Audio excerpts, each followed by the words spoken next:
નાની કડી સુલભ સોસાયટી અને રાજેશ્વરી રસ્તાના વિવાદ મામલે બંને સોસાયટીના રહીશો સામસામે બાખડ્યા. બંને ઈજાઓ પહોંચી. કડી તાલુકાના નાની કડી સીમમાં આવેલ સુલભ સોસાયટી અને રાજેશ્વરી સોસાયટીના રહીશો રસ્તાના વિવાદ મામલે સામસામે બાખડી પડ્યા હતા. ઘટનાને લઈ કડી પોલીસનો કાફલો ઘટના સ્થળે દોડી આવ્યો હતો અને સ્થિતિ નિયંત્રણમાં લીધી હતી, જ્યાં 2 લોકોને ઈજાઓ પહોંચતા કડીની ભાગ્યોદય હોસ્પિટલમાં સારવાર માટે ખસેડવામાં આવેલા હતા. થોડાક દિવસ અગાઉ કડી શહેરની સાકાર સોસાયટી અને ધનંજય વિલા સોસાયટી રસ્તાનો વિવાદ હજુ ઉકેલ આવ્યો નથી.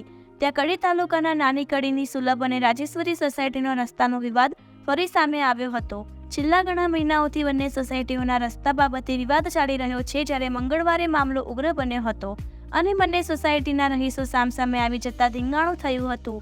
નાની કડીની સીમમાં આવેલ સુલભ સોસાયટીના રહીશો તેની પાછળ આવેલી રાજેશ્વરી સોસાયટીના રસ્તેથી ઘણા સમયથી અવરજવર કરતા હતા, પરંતુ તે રસ્તા પર દિવાલ ચણી દેતા રહીશોને અવરજવર માટે અન્ય સોસાયટીઓમાંથી જવાનો વારો આવ્યો હતો, જ્યાં સુલભ સોસાયટીમાં રહેતા રહીશો દ્વારા ઉચ્ચ કક્ષાએ રજૂઆત કરવામાં આવેલી હતી કે રસ્તો ખોલી નાખવામાં આવે. ઘણા મહિનાથી આ રસ્તા બાબતે બંને સોસાયટીઓના વચ્ચે વિવાદ ચાલી રહ્યા હતા. નાની કડી સીમમાં આવેલ રાજેશ્વરી સોસાયટી અને સુલભ સોસાયટીના રહીશો વચ્ચે રસ્તા બાબતે ધીંગાણું થયું હતું.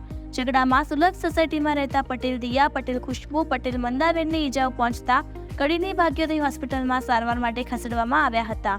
તેમજ રાજેશ્વરી સોસાયટીમાં રહેતા 2 રહીશોને ઈજાઓ પહોંચી હતી અને બંને સોસાયટીઓના રહીશો વચ્ચે ધીંગાણું થતાં કડી પોલીસ આવી પહોંચી હતી અને સ્થિતિ નિયંત્રણમાં લીધી હતી. કડી પોલીસ સ્ટેશનના પીઆઈએ સાથે ટેલિફોનિક વાતચીત કરતા તેમણે જણાવ્યું હતું કે હાલ સ્થિતિ નિયંત્રણમાં છે, તેમજ હજુ સુધી પોલીસ સ્ટેશનને કોઈ આવેલા નથી અને પોલીસ બંદોબસ્ત ગોઠવી દેવામાં આવેલો છે.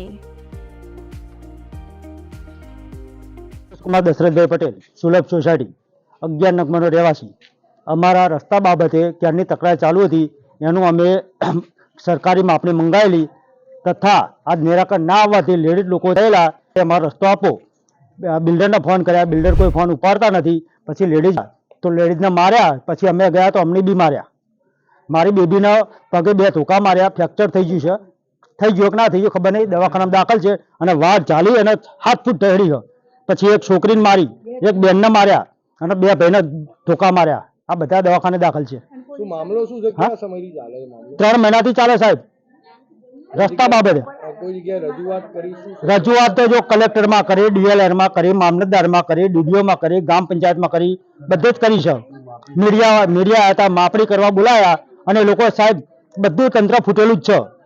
બધા ગોળ ગોળ ફેરવવાની વાત છે. કોઈ અમને ન્યાય આપતું નથી. માપણી કરવા આવ્યો તો માપણી મશીન અમે છતાં કહ્યું કે અમારા ખર્ચે અમે તમને માપણી મશીન લાવ્યા, એ છતાં એ લોકો માપણી કરવા ઉભા રહ્યા નથી. માસી, તમારું નામ શું, ક્યાં આગળ રહેવાનું, શું મામલો હતો આજે? મારું નામ કૈલાસબેન, અમે રાજેશ્વરી સોસાયટીમાં રહીએ છીએ. અમારા રોડ આ રસ્તા પ્રત્યેનો મામલો ચાલુ છે અત્યારે, અમારો સુલભ વાળાનો. અમે અમારી સોસાયટીની અંદર હતા, એ લોકો બહારથી એમની સોસાયટીમાંથી આવ્યા 40 જણા અને આઈને સીધું અમારી ગાડી બહારથી આવી તો અંદરથી ગાડી વાળાને આવ્યા. અમારા છોકરાના પરીક્ષા આપવા નહીં જવા દેતા બહાર અને સીધો ગાડી વાળા ઉપર હુમલો કર્યો એ લોકોએ અને કાયદો હાથમાં લેશે એ લોકો. પછી આમાં 2 જણને વાગ્યું? કોઈને વાગ્યું?